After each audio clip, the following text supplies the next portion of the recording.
Så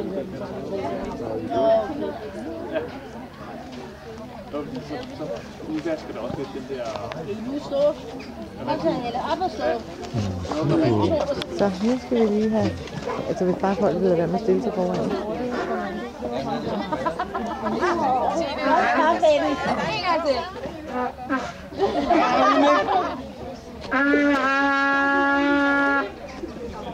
Kalder lige til samling. Det er fordi, jeg får for lidt at drikke.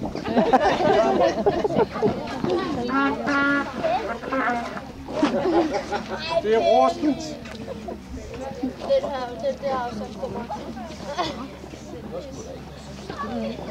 Sådan er det.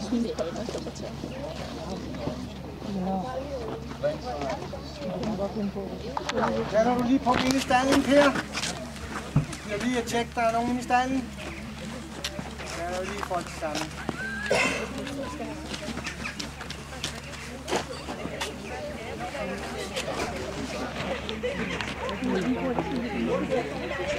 Det er godt. Jeg vil lige få ro en gang, tøser. Der er ikke ro så højt. Og René. Tak. Vi vil selvfølgelig gerne på Evetoft Ridecenters vegne. Vi er alle sammen velkommen til efterårsjagten 2007. Jagt er jo noget traditionsbundet noget. Traditioner har man for at fremtiden egentlig kan give det samme billede som fortiden. Det man brugte jagten til i gamle dage, og det er helt tilbage fra 1600-tallet, og det er som vi kører dem her i dag, det er en gammel engelsk tradition, og det gjorde man for at holde rævebestanden i have. Det var en ting. En anden ting var det, at det lå med i det opdræt, man havde inden for hunde, at man brugte simpelthen hunde i opdrætten til jagten. Selve jagten foregik altid sådan, at man havde nogle klapper.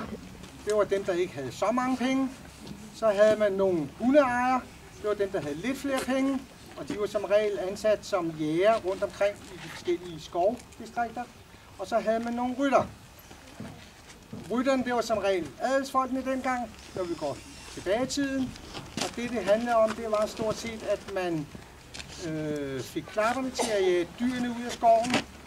Man fik hundene til at rende efter rævene, og man rendte efter hundene, så man havde dem at styre. Det var som regel ræven. Det er meget sjældent, at man har skudt fra heste. Det var som regel hundene, som tog ræven, og så skød man selvfølgelig til sidst. Det gjorde hundeejerne. Det var sådan, det foregik i gamle dage. Derudover så var der altid jagtmiddag bagefter. Det tror jeg nok, de fleste af dem, der red dengang, kan huske. Det blev i hvert fald godt skide fulde. Sådan er det. Og det var sådan set det. Her der bruger vi det jo på en lidt anden måde. Efter, og det gør man så også i England i dag, der må man ikke bruge hunden mere til at ræve jagt. Så der har man så i de sidste i hvert fald 100 år været uden ræve. Det betyder, at man bruger en eller anden forreste rytter til at være ræv, og så rider de andre efter det. Godt. Det var sådan lige lidt om det. Vi har hængt nogle proportioner på døren herovre, så man kan se på, hvilken hold man skal ride. Og hvilken hest man skal have. Det vi gør her i dag, det er, at vi trækker ned på ridebanen, hvor man får sig en lille en.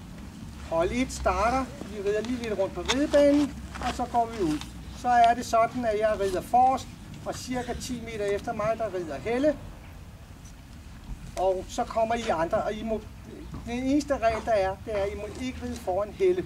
I må gerne ride ud i en vifte og sådan noget, men man skal passe på, at ens hest ikke sparker nogen af de andre eller laver noget andet. Og I skal regne med, når hestene kommer ud på marken, så er de lidt mere levende, end hvad de ellers er på ridebanen. Så det skal I lige være opmærksom på. Men udover det, så er det bare sådan. Falder man af, så skal jeg nok standse.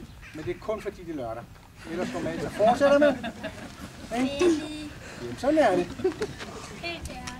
Så standser vi og samler hesten sammen, og selvfølgelig samler rytterne op.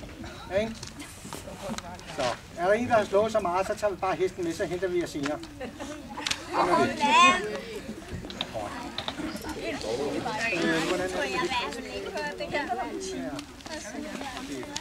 Efter runde 2 er det sådan, at der vil blive kransekage og champagne, og det bliver heroppe, hvor hesten lige får en lille pustepause. og det gør de igen efter runde 4. Var det ikke sådan? Jo. Vi vil byde alle velkommen. Dem, der skal på første hold, må gerne gå ind og hente deres heste, og vi trækker på ridebanen. Velkommen. Tak.